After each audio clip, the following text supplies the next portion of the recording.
Today is October 7th, and we have Matthew Ho with us. Welcome back, Matt.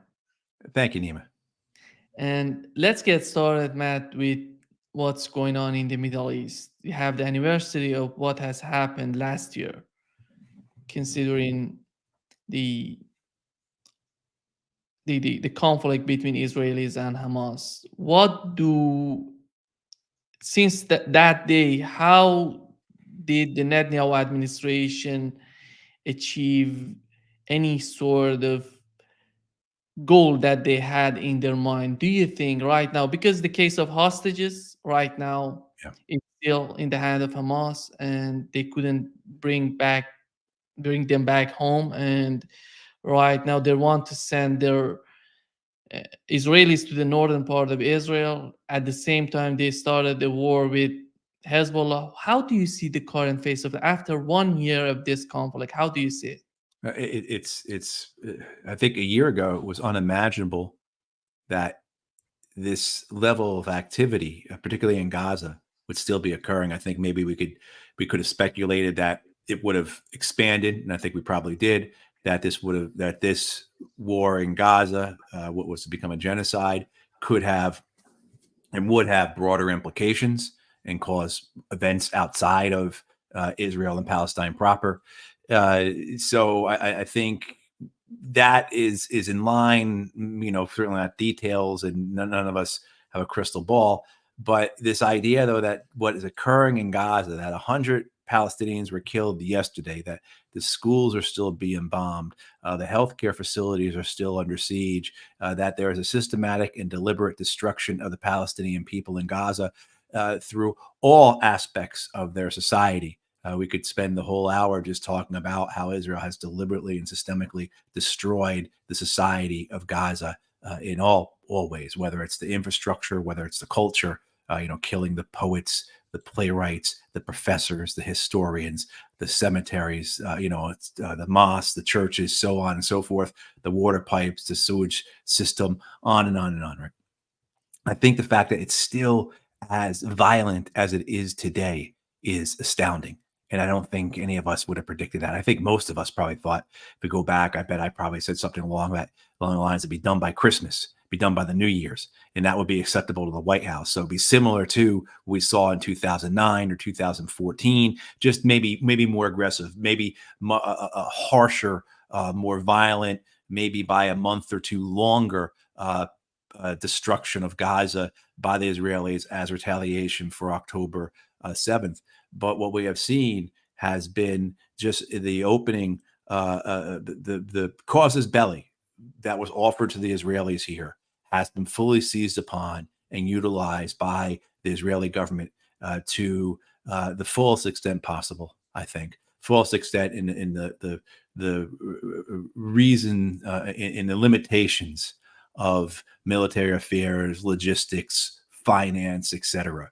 The expansion of the war into Lebanon, the linking of the war in Lebanon with Hezbollah, to the linking of the war in Gaza against the Palestinians and Hamas, clearly done so in the last month or two by the Netanyahu government. The expansion of the war into Iran, it's, as we've seen continually throughout the year, the tit for tat, with always the edging up to the line, or is this going to go into a full-blown conflict, and the crisis that then ensues. And then, of course, the continuation of the warfare in Syria and Iraq that has devastated those countries for decades.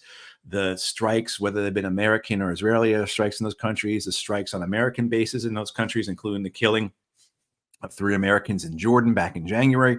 I mean, all of this. And then we have to factor in Yemen as well, because while certainly the Yemeni people have endured for the last decade a genocide themselves, the Saudis and the Emiratis starved to death 400,000 of them.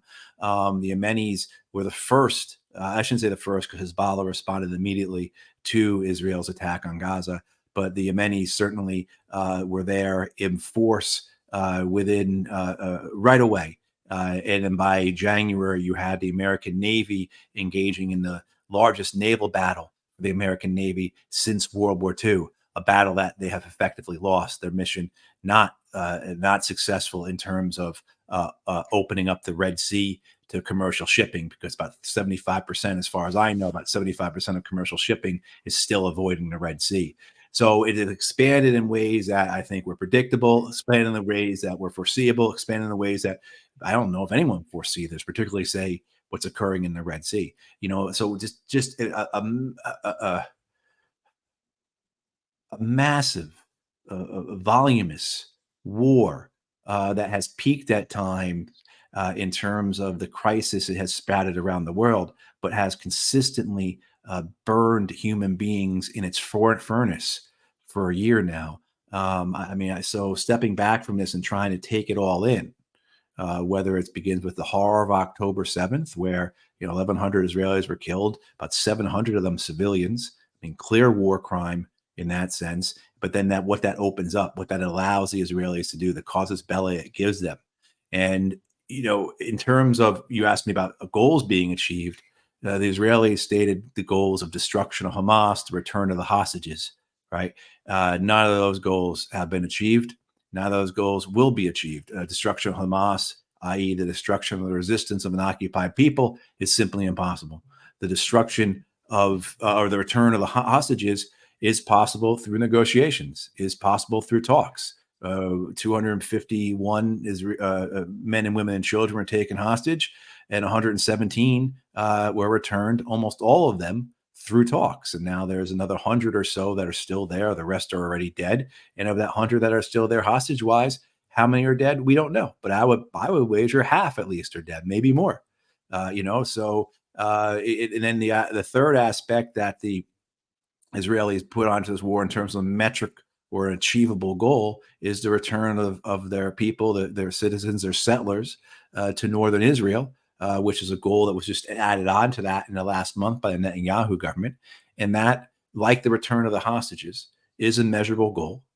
Either the hostages are back or they're not. Either the settlers are back in northern Israel or they're not. As long as they're not, as long as their hostages are still in Gaza, as long as the Israeli settlers are still living in hotels in Tel Aviv and in Haifa and other places, then the war continues. And so what you're seeing is this open-ended war by the Israelis, because this is their chance. They have been waiting for an opportunity like this to carry out further extensions of the greater Israel project, the Zionist project, and this was their opportunity. They've taken full advantage of that, and I think that's what's to come. This open-ended campaign. I think we'll see southern Lebanon turned into a free fire zone. Essentially, Beirut will be punished from time to time. I think maybe it will settle down. I don't know, but it will be continually punished, just as the Palestinians were punished in Gaza. And the issue with Iran and other nations, the Israelis, the Americans will try and manage the Israelis on it, but the Israelis see the possibility of getting the war they've long wanted with Iran and having the Americans alongside of them as a real possibility now, particularly once the American elections in November are over. So in less than 30 days, whether the Israelis hold off until then, who knows? But, I know it's a long response, which I know I always give long responses, but, and I appreciate the ability to do so on your program. I tell you what, Neem, I really do appreciate that. But, I think that's kind of how I'm viewing things, right now, a year after the attacks on October 7th and the year after the beginning of this genocide in Gaza. The other goal, Matt, was the elimination of Hamas. What do we know about Hamas today after 1 year of this conflict? They just fired rockets back into Israel. So obviously they're not completely destroyed. I mean, go back to March when Israel was talking about, Netanyahu was talking about putting his troops into Rafah. Rafah at that point, the only city that hadn't been razed by the Israeli army with its ground troops. And this, of course, in March, it's important to remember the context. In March, the American primaries were underway, and Joe Biden was supposed to have sailed through the primaries without really any competition, without any problem. The primaries were supposed to go unnoticed for the Democratic Party. And instead, what happens, you have people in states across the United States, not in extremely high numbers, but in significant numbers that could determine the outcome in November, vote uncommitted or not vote for Joe Biden or not show up at the polls. And that scares the Democrats. And so people remember back in March, Netanyahu is insisting they have to go into Rafah. The White House, this is when you see the White House really first start to make any efforts overtly, although we know it's all charade or all charade, all farce, at pushing for a ceasefire. But, back in March, Netanyahu's insistence was that 21 of 24 Hamas battalions have been destroyed.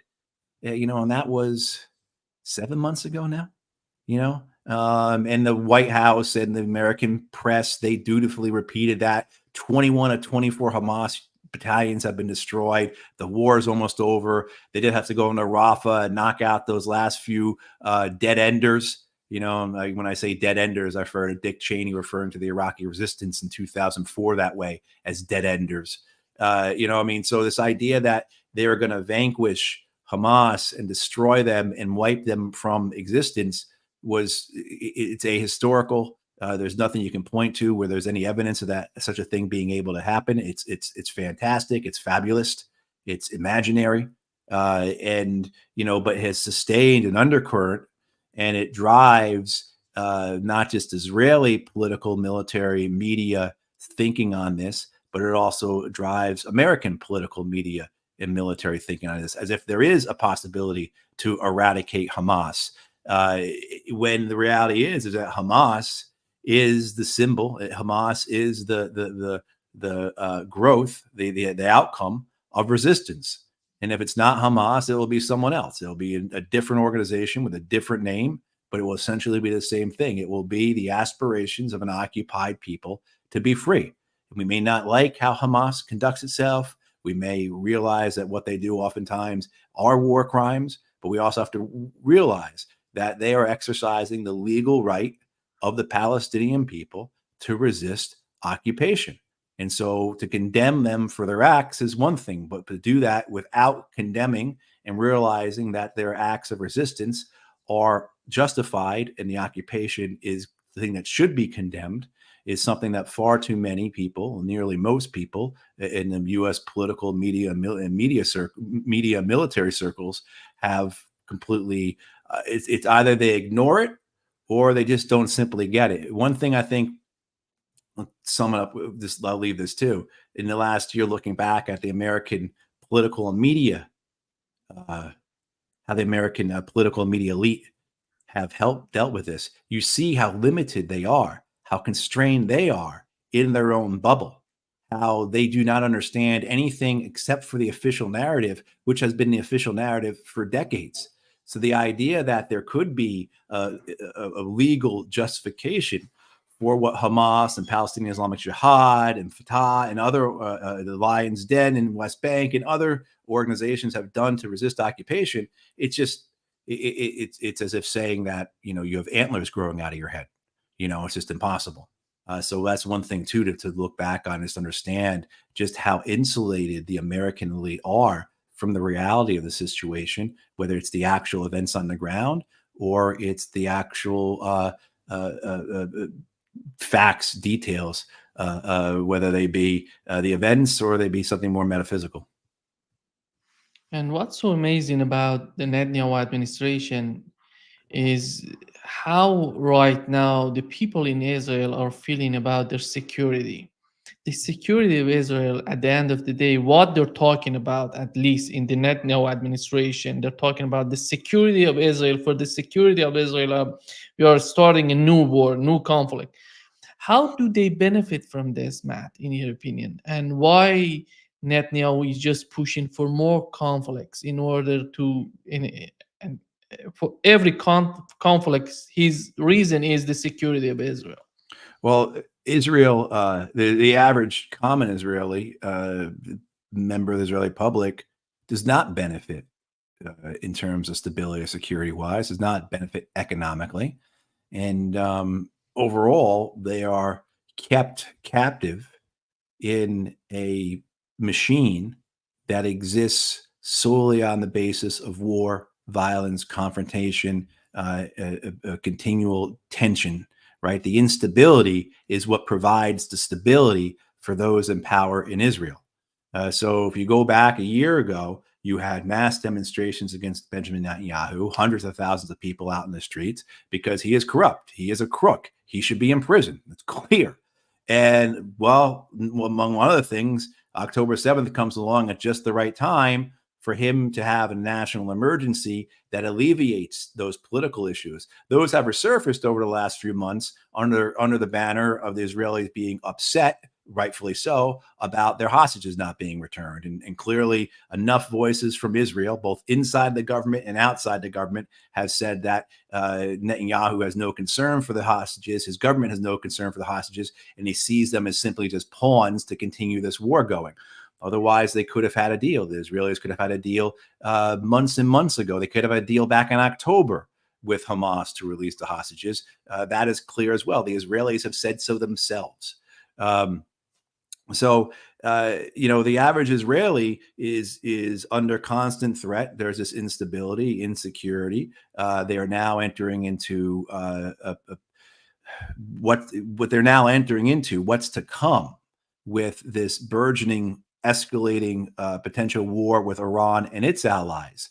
Iran has sent 2 warnings to Israel. First in April, a missile and drone strike that was for which 3 days warning was given. And then a strike last week, solely composed of ballistic missiles, that for which they still gave hours of notice. At least 4 or 5 hours of notice were given before that strike. So the Israelis are living under a threat of attack from Iran and its allies, the like of which they've never seen, including going back to 1990, 1991, when Iraq was firing Scud missiles. This threat from Iran and its allies are nothing. Is levels beyond anything Iraq threatened them with 30 some odd years ago. So the Israelis are living underneath that. There is the tension of the war all around them. There is the economic bleeding out of Israel that has been occurring for the last year now, whether it's the foreign investment drying up, internal investment fleeing the country, whether it's tourists not coming. For the first half of 2024, Israel had 1/4 of the tourists that they had in 2023. More than 40,000 businesses have closed. You have an Israeli military that's primarily reservist. So 200, 300,000 Israeli reservists called up. That's about 10% of your working population probably in Israel. I mean, so the effects on this for the Israelis, and then what do they get out of it? Where does it go? It's just open-ended war. Essentially, you're looking at the Israeli government banking everything on having the Americans back them up, finance them, supply them, provide them with diplomatic cover, as well as provide military assistance as well, such as shooting down, helping to shoot down Iranian and axis of resistance missiles, those sorts of things. So what they're looking at is essentially maintaining free fire zones, mowing the grass, as it's called, not just in Gaza, but also in southern Lebanon, punishing the Lebanese in Beirut with these massive airstrikes, heaviest of which we've seen in the 21st century. I mean, the Israeli Air Force itself says it's never launched such large airstrikes. Then you have as well the possibility then of this continual tit for tat with Iran and its allies, with some in the Israeli government hoping that it escalates into the war that they have wanted. Escalates into the reckoning that they have long wanted, if for no other reason, because I can't believe, even though they cite regime change, the idea of regime change is as impossible without marching a land army into Iran and invading them. So I don't see the Israelis marching their 350,000 man, 400,000 man army through Syria, through Iraq to invade Iran. The fantasy, the great hope is that the United States will repeat the Iraq war, this time in Iran. That's not going to happen. So what the Israeli government wants, of course, is to punish Iran, is to inflict pain onto it.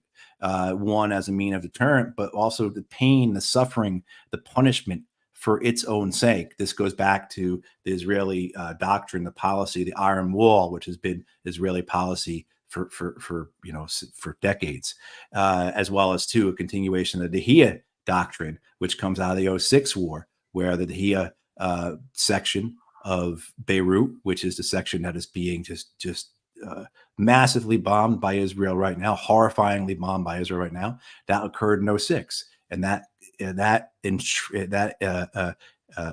codified in Israeli military doctrine that civilian targets are military targets, that the destruction, the killing, the suffering of civilians is an end in and of itself.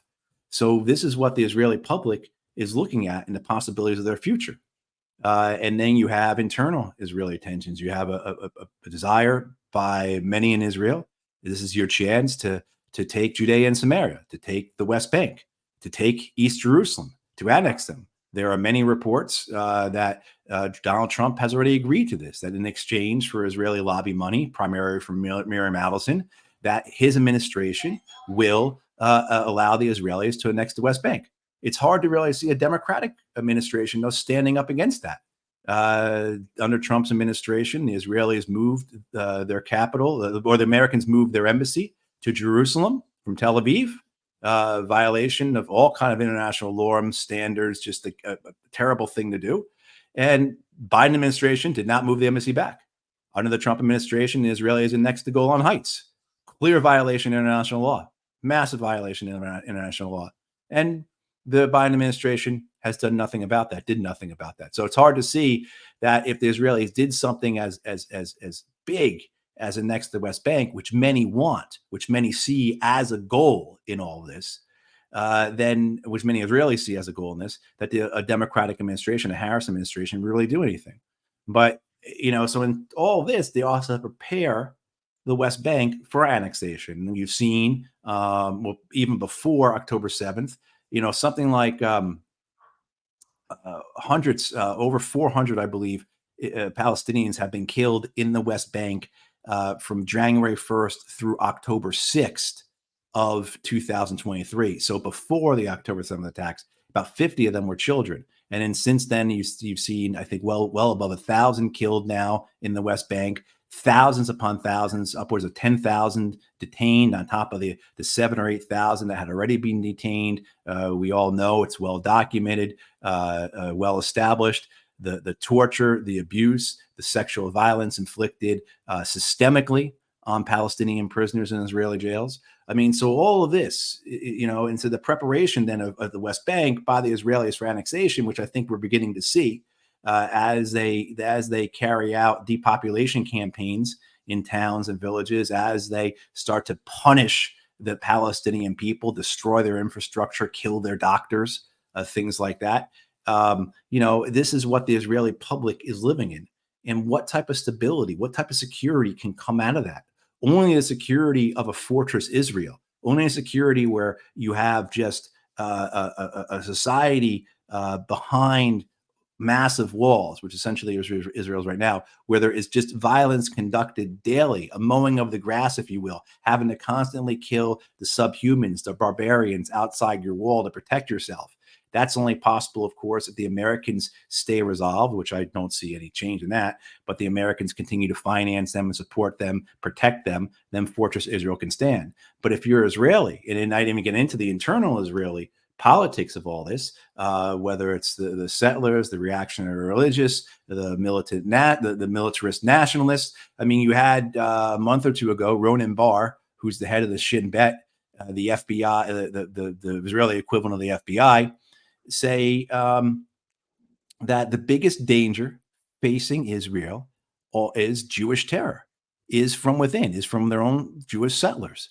750,000 armed settlers who believe their purpose is to establish Israel's presence in Palestine because that is God's will. And so when you see 750,000 Israelis turn out to protest Netanyahu, you have 750,000 armed settlers, Israeli settlers, who are watching those people and viewing them as traitors, viewing them as betraying them. And you have to remember, too, those people protesting Netanyahu were not calling for peace. They were calling for a return of the hostages, two things that should be conjoined, but in this case are not. And so you have that tension there. And then all the factors that could precipitate Israel's collapse. I've lost count, Nima, of the amount of retired Israeli generals I've read who have said, we are eating ourselves alive. We are causing our own collapse. So if you're an Israeli and you're looking at this, either you believe this is part of destiny, this is part of the big hand movement of history, this is part of both your modern and biblical history, and as an Israeli Jew, or you say this is madness and I got to get out of here. And we have seen that with high numbers of Israelis leaving Israel, not as high as some people claim, but certainly still a depopulation of what you would call the secular Israelis, and most prominently, many Israelis who are well educated and who work in the tech sector of Israel, which is the backbone of one of the backbones of their economy. They are choosing to leave Israel, and it's understandable why. So that, again, another very long explanation, but I appreciate the ability to be long-winded here, and I appreciate everyone who listens through this as well.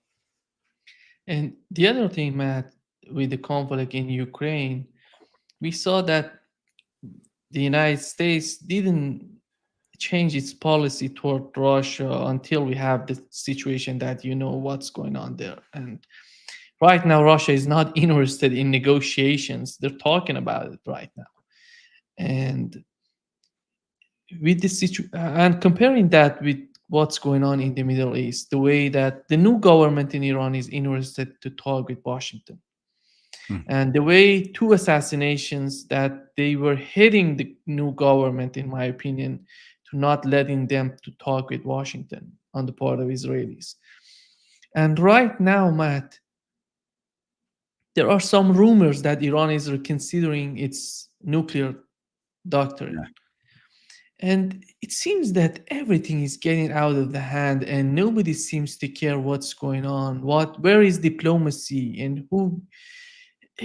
Because every time, if you just let Netanyahu does what he wants to do, and we've learned that the Israeli defense minister, he's going to be Gallant, going to be in Washington on Wednesday, on October 9th. And in your opinion, are they going to talk about these issues? Are they going to have some sort of seriousness in their talk with Gallant, with anybody from Israel? That Middle East needs peace. And through peace, you can achieve security of Israel. It's not through wars and making new wars, making new fronts. As we know that the Biden administration is not interested in having any sort of major war in the Middle East. And I simply don't see any of these candidates, even Donald Trump or Kamala Harris, being interested in having a major war in the Middle East. How do you find it? Well, first of all, these people in Washington, D.C., again, they are in a bubble. They are the product, what they know, what they understand, what they are told is the product of decades of a military industrial complex being able to determine a militarized foreign policy of the United States because we have a legalized bribery system here. So no one in Washington, D.C. is in any official capacity. There are a few outliers, but they never amount to much. And usually what they offer is simply just gestures, or they're notable for being an outlier, and that's it. Bernie Sanders comes to mind. But for the most part, the totality of Washington, D.C. is in agreement with the military and industrial complex, with the American empire overall. And so everything they know, everything they understand, everything they can conceive are all within those limits. So the idea of negotiations providing a pathway to security and stability, the recognition and adherence to international law providing a pathway to security and stability, the addressing of legitimate grievances, the hearing, let alone the addressing of the addressing, let alone the hearing of grievances, it's just something that is not understood. It comes across as gibberish. It's a foreign language to them. It's not serious. I think if people in Washington, D.C., and this applies to both parties, and it applies to the executive and the legislative. It applies to the institutions, whether they be the Pentagon, the CIA, the State Department, the National Security Council, the think tanks, the academic centers of this, so the universities, even those outside of DC, like Stanford or Columbia, Harvard. Our conversation is not serious. This is not serious. Any of the work you do, Nima, is not serious. My work is not serious, because in one way they are correct, that we don't fall within the parameters of what is possible. We don't fall within the practical realities of the American empire. So this idea that negotiation with your adversary can lead to great benefit to both you and them is impossible, because the whole construct is a zero-sum construct. And if you bring up to them, well, look, in the past year, again, 251 hostages. Anyone who doesn't, their heart doesn't break for those families. But 251 of those hostages, 117 have been returned. 8 of them by Israeli military action that probably killed at least as many hostages as were freed, and scores, hundreds, war crimes in order to committed atrocities in order to free them. Okay, so 8 out of the 117 have been returned. How are the other returned? How are the nearly 110, 109 returned? They were returned through negotiations, through talks, through diplomacy. And if you wanted the others back, that's how you would do it. But that type of thing, diplomacy, is forbidden in Washington D.C. Diplomacy is only valid if it leads to a win in a zero-sum game. Diplomacy is only valid if it is you're dressing your the fabric you put on your Trojan horse for war. That is the only thing, right? So this idea that we are going to say we want a ceasefire, we're going to say we want negotiations, but what we really want is war. But this gives us now the protection. This is preemptive messaging, a preemptive defensive narrative that we tried for peace, but and the fact is that they wouldn't. I mean, my own examples in Afghanistan. I could talk about Iraq as well too, but in Afghanistan, where talk to the Taliban wanted to talk from the time we invaded up until probably around 2013 or maybe 2012. They were willing to talk. At that point, it was clear they were winning, and they were only going to talk to us on their terms, which is what they did under the Trump administration. But during that time, that 10-year period of time, we could have talked to them. There are always preconditions on our talking to the Taliban. And those preconditions were essentially terms of surrender for the Taliban. But it gives the Americans the out, right? The excuse. We offered them and they said no. And that's what you see even today with Israel and the Palestinians. The New York Times yesterday, big story, or maybe it was 2 days ago, about how Hamas is rejecting the ceasefire terms. And I mean, it's just completely, you're upside down on this. You think you're taking crazy pills. What are you seeing? What? I mean, Hamas has accepted ceasefire terms a number of times. They accepted the terms offered in May. They accepted them in July. In August, they would have accepted them again. Every time the Israelis said no, they moved the terms of the negotiations, and the Americans went along with it. Oftentimes, the American diplomacy in this has been just to protect American interests. So back in August, when Blinken is in Israel and he is speaking quite dramatically and quite forcibly how a deal is at hand. The Israelis have agreed to it. We just need Hamas to agree to it. And the Israelis come out and they say, what is he talking about? He's lying. Blinken's lying about this. And then some of the Israelis, which is, I think, what you and I talked about at the time, said this is all just a stunt. This is all just a PR stunt because the Democratic Party National Convention is next week. And what they want is to have an agreement so that Harris can announce it at the convention, or at least have some of the pressure taken off of her. There's no interest in an actual deal that would stop the genocide. No.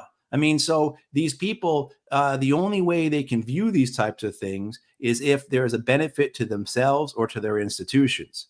And of course, you have a militarized foreign policy that is the backbone of the American empire. This stands on a foundation of the corporate interests, not just the military-industrial complex, but the banks, the fossil fuel companies, the tech companies, and so forth.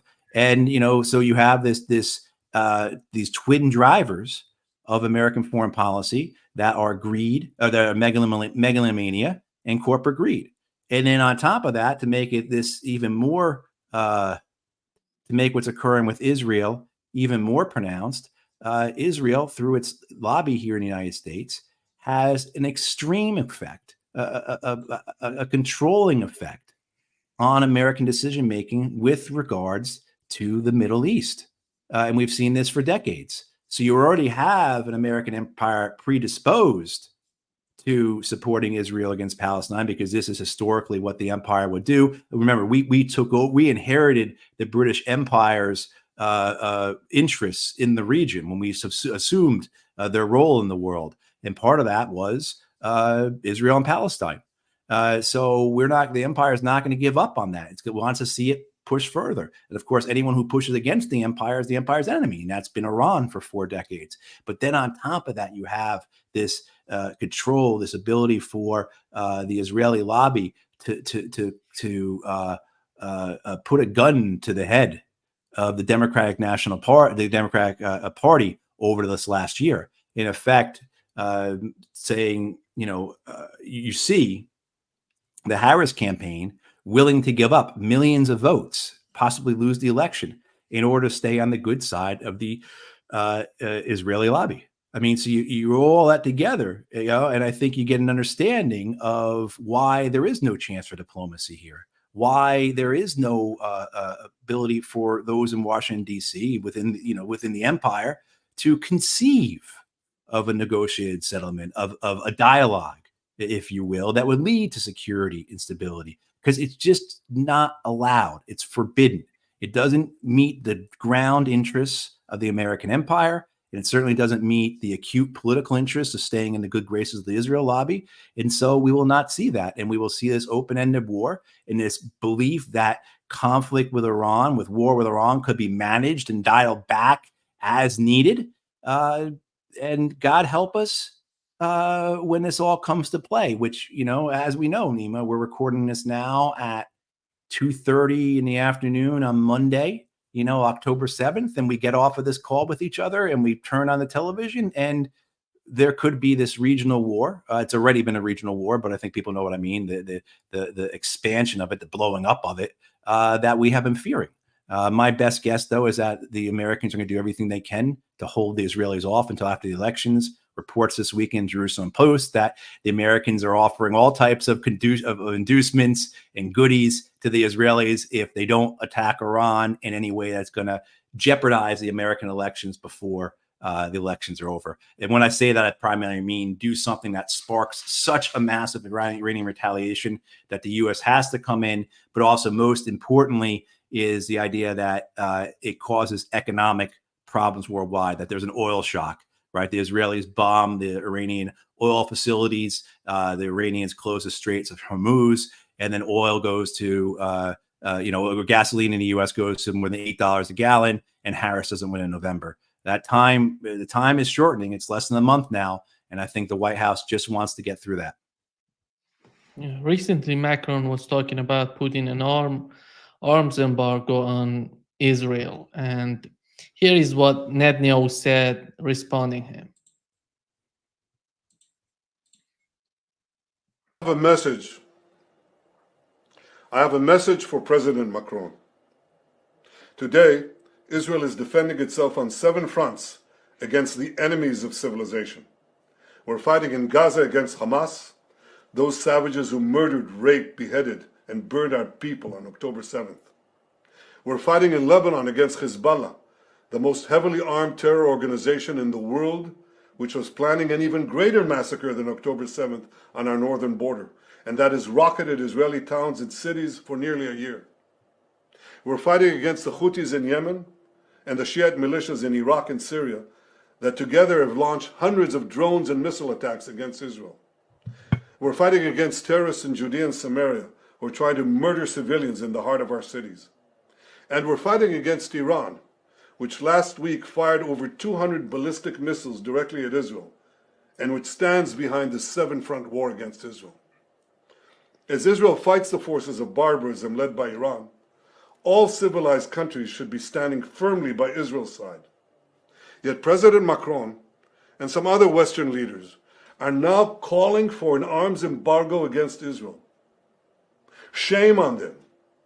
Is Iran imposing an arms embargo on Hezbollah, on the Houthis, on Hamas, and on its other proxies? Of course not. The axis of terror stands together. But countries who supposedly oppose this terror axis call for an arms embargo on Israel. What a disgrace. Well, let me tell you this. Israel will win with or without their support. But their shame will continue long after the war is won. Yeah. Matt, when when you hear what he's talking about, it seems that we are living in two different situations, with two different minds. He's talking about something. First of all, he's talking about many wars, that seven fronts of this conflict against Israel, and he in Gaza he wasn't successful, as you mentioned. Right now with Hezbollah, and he started that they attack us, beheaded children, and he goes on and making new narratives, making new rhetorics, and he thinks that he can inject these type of narratives to each and everybody hearing him. How do you find it? Is he totally connected with reality, or he's thinking that he can manipulate everybody's mind in terms of to accept what he's talking about? I think he is I think he understands. Look, Netanyahu is very capable. Every time, and I mean, we've known this guy for decades. Every time we think he's gone, he comes back. And there's arguments as to how much of a true believer in Zionism he is, how much of a true believer in his faith he actually is. There's arguments back and forth on that. His dedication to the Zionist cause, though, should be well understood. That it's not just his political survival, which of course is a paramount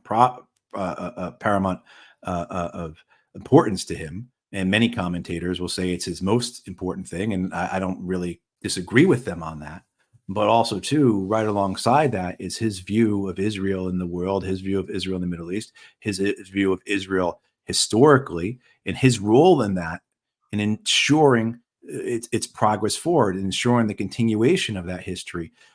Whether it's, again, it comes out from the militarist nationalist side or the reactionary religious side, the endpoints are the same. It's the expansion of greater Israel. It's the construction, the continuation, the building of Fortress Israel. It's the punishment of your enemies, right? I mean, so you can see how all that rolls up. What Netanyahu is very good about is on narrative control. And he's not really speaking to Macron, although we have to make the point that Macron and France did walk back their arms embargo, as I understand it, that there's not going to be an arms embargo. Not that the French were providing that many weapons to in military assistance to Israel.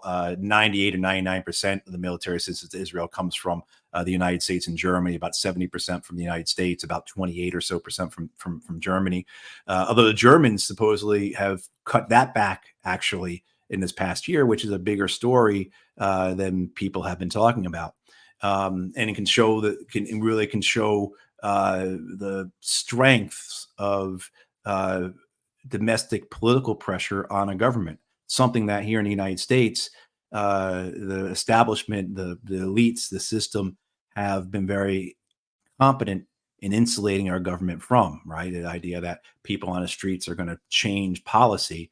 It's just not the case anymore. Maybe it was in the 60s and 70s, but the way that our system is insulated with money, those movements don't have the political effect they need to. It also has something to do with not having a viable political arm that is part of that political body, that part of those movements. But what Netanyahu is very good about is the narrative, and speaking particularly to his people, to his constituency, to keep the narrative going, to keep it afloat, to repair where it's been hurt.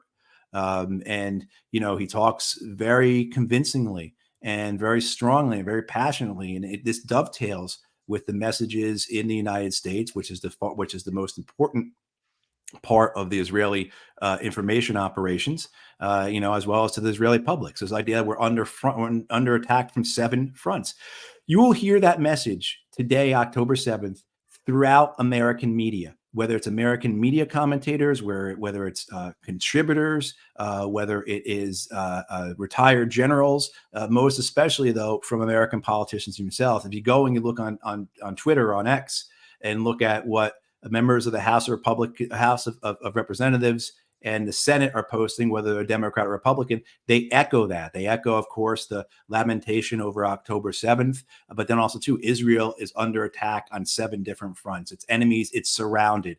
We have to help our strongest ally. We have to defend the only democracy in the Middle East, et cetera, et cetera, et cetera. And what they're always trying to do, Nima, this gets back to what I said earlier about within the bubble of the empire, within what's allowed to be spoken in Washington, D.C., in American corporate media, the actual hard truth of this. What is this all about? This is about the occupation of Palestine. This is about the ethnic cleansing that began more than 100 years ago. This goes back to the Zionist Congress in 1897, to the 1917 Balfour Declaration, to the Brits in the 1930s saying our purpose here in Palestine is to establish a loyal Jewish Ulster in the midst of a potentially hostile sea of Arabs. I mean, like the history of this is clear. The context should be clear. And what is almost always forbidden to be spoken about is that there is a peace offer on the table from the Arab states and from the Palestinians, the Arab Peace Initiative. It's been around for decades now, for 2 decades now. It is simple. It calls for the creation of a Palestinian state. If you have that based upon 1967 borders and you a true Palestinian state, not these things that the Americans and the Israelis hawk. You'll hear Hillary Clinton, I'm sure she's talking somewhere right now about this, about how the Israelis and the Americans offered the Palestinians a peace plan, offered their own state, but the Palestinians said no, they'd rather have war. No, their idea of a Palestinian state was essentially a state without control of its borders, a state with no police, with no military, a state with no airport, no seaport, a state with no ability to control their trade outside their borders, a state that wasn't even in control of their own resources. Under that plan put forward by that Clinton talks about all the time, the Israelis would have controlled about 80% of the water in the West Bank. I mean, so that's the lies, the gaslighting, the fabrications that are presented to hide from the reality that there is an answer here. It's a Palestinian state based on 1967 borders. A true state, one that's able to provide its own security, allows for its own trade. People are allowed to travel freely, is not essentially an occupied state, as any plan that comes from Israeli Americans continually have it as. That is the answer. And it's clear, and nothing more needs to be said about it. But you see Netanyahu, you see Clinton, you see these others who are propagating Greater Israel, propagating the Zionist cause, propagating Fortress Israel, and of course the American empire will refuse to acknowledge it, and they will do everything they can to provide a narrative that runs contrary to it. Yeah. Thank you so much, Matt, for being with us today. Great pleasure, as always, to talk with you. Hey, thank you so much, Nima. I appreciate it.